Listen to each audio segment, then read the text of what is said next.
સંધાન all Gujarat integrated classroom સેટેલાઇટના માધ્યમથી જોડતી કડી એટલે સંધાન.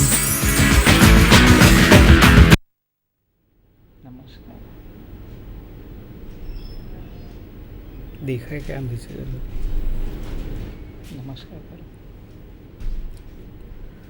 નમસ્કાર. આજે હું લોકશાહી અને શિક્ષણ વિશે વાત કરીશ કે પ્રમુખ અબ્રાહમ લિંકનના શબ્દોમાં જ કહીએ તો democracy is the government of the people by the people and for the people. લોકોનું, લોકો દ્વારા અને લોકોથી ચાલતું શાસન વ્યવસ્થા એટલે લોકશાહી, જેમાં લોકો સ્વતંત્ર રીતે પોતાનું શાસન કરી શકે અને લોકોના નાના નાના પ્રતિનિધિઓ પોતાનો અવાજ રજૂ કરી શકે. તો લોકોનું મહત્ત્વનું ભાગ એ છે કે લોકોનું સારું કામ થાય, સમાજનું સારું કામ થાય, એ લોકશાહી વિચારસરણી છે. ખરેખર લોકશાહી એ માત્ર રાજકીય પાસું જ નહીં, પરંતુ લોકશાહી એ વિચારસરણી અને સાથે સાથે જીવનશૈલી છે, જીવન વ્યવહાર છે. અને એ જીવન વ્યવહાર પ્રત્યેક વ્યક્તિની તાણાવાણા સાથે આ લોકશાહીમાં રજૂ થયું છે. અબ્રાહમ લિંકને જે વાત કરી છે એ પ્રમાણે કે લોકો અને લોકો માટેનું શાસનતંત્ર એટલે લોકશાહી. જ્હોન ડુએ પણ એની વાત એ સામાન્ય વાત કરી છે કે સ્વતંત્ર જીવન. ખરેખર જીવનની ફિલોસોફીને બરાબર સમજવી હોય તો એક ઉદાહરણ પ્રમાણે આપણે જોઈ શકીએ કે જીવન શું છે, જિંદગી શું છે. તો એક સોક્રેટિસ એનું દ્રષ્ટાંત આપે છે. એ દ્રષ્ટાંતને ધ્યાનમાં રાખી આપણે જીવનની સંકલ્પના સ્પષ્ટ કરીએ. ખરેખર એક દ્રષ્ટાંત બરાબર સમજીએ તો જીવનની ફિલોસોફીનું ખ્યાલ આવી શકે કે એક ઘનઘોર જંગલમાં એક માણસ પસાર થાય છે અને એ માણસ જંગલમાં પસાર થાય છે. ત્યારે સામે જંગલના પ્રાણીઓ વિચાર કરે છે કે એ માણસ નામનું સ્વાર્થી પ્રાણી એ શું કરવા આવ્યો હશે. એવામાં એક જંગલી હાથી એ સામે માણસને મારવા માટે દોડે છે. માણસ એ પોતાનો જીવ બચાવવા આગળ ને આગળ ધપે છે અને પોતાનો જીવ બચાવવા એ આગળ ને આગળ જંગલમાંથી પસાર થાય છે. જંગલી હાથી એના પાછળ ને પાછળ દોડે છે મારવા માટે. માણસ લોથપોથ થઈ જાય છે અને એવામાં એક પરિસ્થિતિ નિર્માણ થાય છે કે જંગલમાં એક જૂનો કૂવો આવે છે અને એ કૂવામાં માણસ ઝંપલાવી દે છે. પણ પરિસ્થિતિ ત્યાં એવી જ બને છે કે જૂનો પૂરો કૂવો હોવાથી એની વડની વડવાઈ એ માણસના હાથમાં આવી જાય છે. પણ પરિસ્થિતિ ત્યાં બીજી બને છે કે જે વડવાઈને માણસ અધ્ધર કરીને લટકે છે એ વડવાઈને કાળો અને સફેદ ઉંદર કોતરી રહ્યા છે. પરિસ્થિતિ ત્રીજી બને છે કે જે કૂવો છે એ કૂવામાં એક મગર પડેલો હોય છે અને મગર ભૂખ્યો તરસ્યો હોય. પરિસ્થિતિ ચોથી બને છે કે જે વડની વડવાઈ વચ્ચે એક મધપૂડો હોય છે અને એ મધપૂડાનું દબાણ થાય છે ત્યારે એ મધ એ માણસના મોઢામાં ઝરે છે. આ પરિસ્થિતિને ધ્યાનમાં રાખીને આપણે જીવનની સંકલ્પના સ્પષ્ટ કરીએ તો જીવનમાં ભય છે, જીવનમાં એ મૃત્યુ છે. મગર એ મૃત્યુ નિર્દેશ કરે છે, જ્યારે વડની વડવાઈ એ મનુષ્યનું આયુષ્ય છે અને મધ જે છે એ મનુષ્યનું જીવન રસ છે. તો આ રીતે આ દ્રષ્ટાંતને ધ્યાનમાં રાખીને આપણે સમજીએ કે જીવન કેવું છે, મનુષ્ય તરીકે પોતાનું જીવન કેવી રીતે વ્યતીત કરી શકે, જીવન વ્યવહાર કેવી રીતે કરી શકીએ, એ લોકશાહી તરાહમાં આપણે જોઈ શકીએ છીએ. લોકશાહી એ જીવનની એક તરાહ આપે છે અને એ તરાહ પર ચાલવાનું મેસેજ આપે છે. ખરેખર એક કેળવણીકારી ખાસ વિચારસરણી પ્રમાણે જણાવ્યું છે કે લોકશાહી એ એક સ્વતંત્રપણે સમૂહગત રીતે ચાલતી આચાર વિચારની એક સ્વતંત્ર પૂર્ણ વિચારસરણી કહી શકાય છે અને એ આધારે લોકશાહી એ જીવન વ્યવહાર છે એમ કહી શકાય. કોઈપણ યુગમાં શિક્ષણ અને સમાજનો સંબંધ ખૂબ જ નજીકનો રહ્યો છે. સમાજને ઘડવાનું કામ કોઈપણ સમયે શિક્ષણે જ કર્યું છે અને અત્યારે પણ થઈ રહ્યું છે. કોઈપણ સમયના સાથે સમાજ એ પોતાના ભૂતકાળના અનુભવને આધારે આવતીકાલના સમાજનું આવશ્યક પરિવર્તન કરવાના હેતુથી શિક્ષણ પ્રથાના ઘડતા ફેરફારો કર્યા છે. શિક્ષણની અંદર થતા ફેરફારો સમાજની માંગ અને રાજકીય અને ધાર્મિક પરિસ્થિતિ ઉપર આધાર રાખે છે. એટલે કે સમાજને જો આપખુદશાહી, રાજાશાહી તથા સામંતશાહી, લોકશાહી કે સામ્યવાદી સત્તા નીચે જ હોય તો સ્વાભાવિક રીતે તેની શિક્ષણ પ્રથા પર અસર થતી હોય છે. રાજ્યને પ્રથાઓની અસર પડવાની હોય છે. અને એ જ રીતે કેવળ કૃષિ પ્રધાન હોય અથવા તો કુટીર ઉદ્યોગ પર સમાજ નિર્ભર હોય તો પણ, અથવા તો વિજ્ઞાન અને ટેકનોલોજીના મહાન વિજ્ઞાન અને ટેકનોલોજી પર નિર્ભર હોય તો પણ એ શિક્ષણ પર અસર થતી જોવા મળે છે. આ રીતે કોઈપણ સંપ્રદાયના નીચે પણ આ સમાજની શિક્ષણ પર અસર થતી જોવા મળે છે. અને એને આધારે અભ્યાસક્રમના હોય કે ઉદ્દેશો હોય કે પદ્ધતિ ઉપર આ શિક્ષણ ઉપર ગોઠવાયેલું છે. આપણા દેશને આઝાદી મળી અને લોકશાહી તરાહ પર સ્વીકારી છે ત્યારે પણ એની સાથે સાથે ધર્મની બાબતમાં પણ વિચાર કરીએ તો ધર્મ નિરપેક્ષ અને એ રીતે આપણા દેશે આપણને ધર્મનિરપેક્ષની બાબતમાં આગ્રહ કરીને ચાલવાની વાત કરી છે. ખરેખર આ લોકશાહી શાસન તરાહ એ લોકોનું એક સુવ્યવસ્થિત આયોજન પ્રમાણે કહી શકાય, એક ઉત્તમ તરાહ છે એમ પણ કહી શકાય. કારણ કે એ વ્યક્તિવાદી પણ નથી તેમજ સમગ્ર સમાજવાદી પણ નથી, પરંતુ વ્યક્તિ અને સમાજના કલ્યાણકારી પ્રાપ્ત કરવા માટે વ્યક્તિ અને સમાજ દ્વારા ચાલતી એવી સમાજવાદી પ્રતિ અગ્રસર થનારી શાસન પ્રણાલી એ લોકશાહી કહી શકાય. એવો આપણે માનીએ છીએ કે થોડાક અપવાદને બાદ કરતાં સમગ્ર વિશ્વને લાગ્યું છે કે લોકશાહી શાસન પ્રણાલી એ મહત્ત્વની કહી શકાય.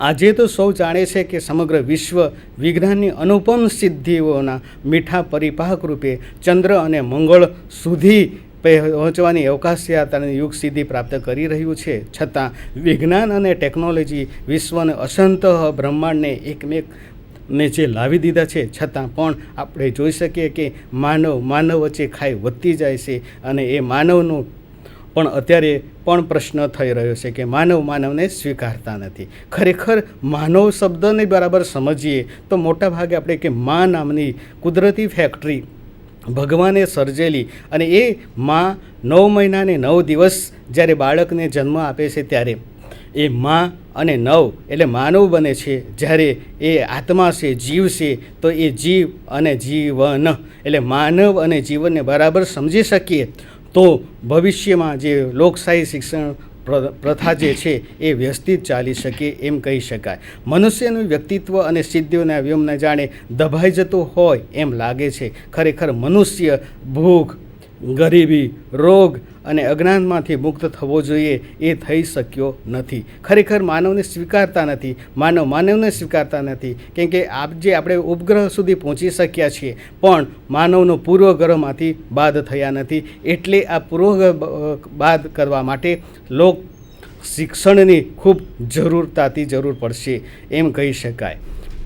હકીકતમાં મનુષ્ય વિજ્ઞાનના કેન્દ્ર સ્થાને હોવો જોઈએ, તેને બદલે આજે વિજ્ઞાન છે માનવ જીવનના કેન્દ્રે આવી ગયું છે. આ વિશ્વએ માનવ લોકો અને વૈજ્ઞાનિક લોકો પણ સ્વીકારે છે. અને આને દૂર કરવા માટે લોકશાહી જ એ મહત્ત્વનું બની શકશે એમ કહી શકાય. આમ દેશની વહીવટી વ્યવસ્થા તંત્રની દૃષ્ટિએ આપણે રાષ્ટ્રીય લોકશાહી તરાહ સ્વીકારી છે. તાત્વિક રીતે જોઈએ તો લોકશાહી એ રાજકીય શાસન તરાહ જ નથી, પરંતુ સામાજિક તરાહની કલ્યાણકારી વિચાર છે. એને બરાબર સમજવું પડશે. સામાન્ય રીતે આપખુદશાહી, રાજાશાહી, સરમુખત્યારશાહી, લોકશાહી પ્રતિક્રિયા રૂપે આપણા ભારત દેશમાં લોકશાહી જન્મી છે. સમગ્ર વિશ્વે પણ આ સરમુખત્યારશાહી, રાજાશાહીની જે કંઈ માથાકૂટ થઈ એ બધી લોકોએ સ્વીકારી છે, અનુભવી છે અને પરતંત્રા ભોગવી છે. એટલા માટે જ આપણે ભારત દેશે આ લોકશાહીને સ્વીકારી છે. લોકશાહીને બરાબર જ આપણે સમજીએ તો વ્યક્તિ સ્વતંત્રનો શેરનો વિચાર એ લોકશાહીમાં જોવા મળે છે. ખરેખર વ્યક્તિની સ્વતંત્રતા, એ વ્યક્તિ સ્વતંત્ર બનશે, સમાજ સ્વતંત્ર બનશે. સમાજ સ્વતંત્ર બનશે તો રાજ્ય પણ સ્વતંત્ર, અને ભારત દેશની સાથે સાથે વિશ્વ પણ સ્વતંત્રતા મેળવી શકશે. એ જ રીતે આપણે જોઈ શકીએ કે આ લોકશાહીની જે વ્યાખ્યા આપનાર મહામાનવ અબ્રાહમ લિંકનને નમસ્કાર કરવો જોઈએ કે એમણે જે વ્યાખ્યા આપી અને આપણા દેશને આ લોકશાહી શાસન પ્રથા પણ આપી છે. એ મહત્ત્વની જવાબદારી લોકશાહીની છે. આમાં કેટલાક અપવાદરૂપ મર્યાદા પણ બને છે કે કેમ કે જેમ સ્વતંત્રતા આપી છે પણ એને સમાજની વ્યક્તિમાં સ્વચ્છંદતા, મર્યાદા ભંગ અને અસહિષ્ણુતા તેવા દુર્ગુણો પણ આજે આપણી સામે આવીને રહ્યા છે. આ લોકશાહી વિચારસરણીને ધ્યાનમાં રાખીને લોકશાહી ઢબે તૈયાર કરેલા નીતિ નિયમોનું પાલન કરી તેમાં શાંતિપૂર્વક ઇષ્ટ પરિવર્તન કરવાનું સૂચવે, એ જ રીતે પોતાના ઉત્કર્ષ થાય, તેમ સાથે સાથે પોતાનો ઉત્કર્ષ થાય, બીજાનો પણ ઉત્કર્ષ થાય અને લોકોનો પણ ઉત્કર્ષ થાય એવી ભાવના અને દેશનો પણ ઉત્કર્ષ થાય એવી ભાવના આ લોકશાહીમાં જોવા મળે છે. લોકશાહીના ફિલોસોફીના સંદર્ભમાં આપણા બંધારણના કેટલાક ધ્યેયો નિશ્ચિત કર્યા છે. અર્થાત લોકશાહી સમાજવાદની અંતિમ સિદ્ધિ પ્રાપ્ત કરવા માટે રાષ્ટ્રીય અને રાજ્યએ કઈ ફરજો અદા કરવાની હોય છે. આજે આપણે જોઈ શકીએ છીએ કે હક્કો લેવા બધા દોડે છે પણ ફરજો અદા કરતા નથી. એ લોકશાહીમાં હક્કો અને ફરજો એ મહત્ત્વનો ધ્યેય છે, સિદ્ધાંત છે, એને પણ આપણે મહત્ત્વ આપવું જોઈએ. ખરેખર બંધારણમાં જે બાબતને ધ્યાનમાં રાખી લોકશાહીની જે સર્વપ્રથમ જે વ્યાખ્યા આપનાર મહાન પુરુષને નમસ્કાર કરીને આપણે જોઈ શકીએ કે એ પૂર્ણ વ્યાખ્યા છે લોકોનું, લોકો દ્વારા અને લોકોથી ચાલતું શાસન એટલે લોકશાહી.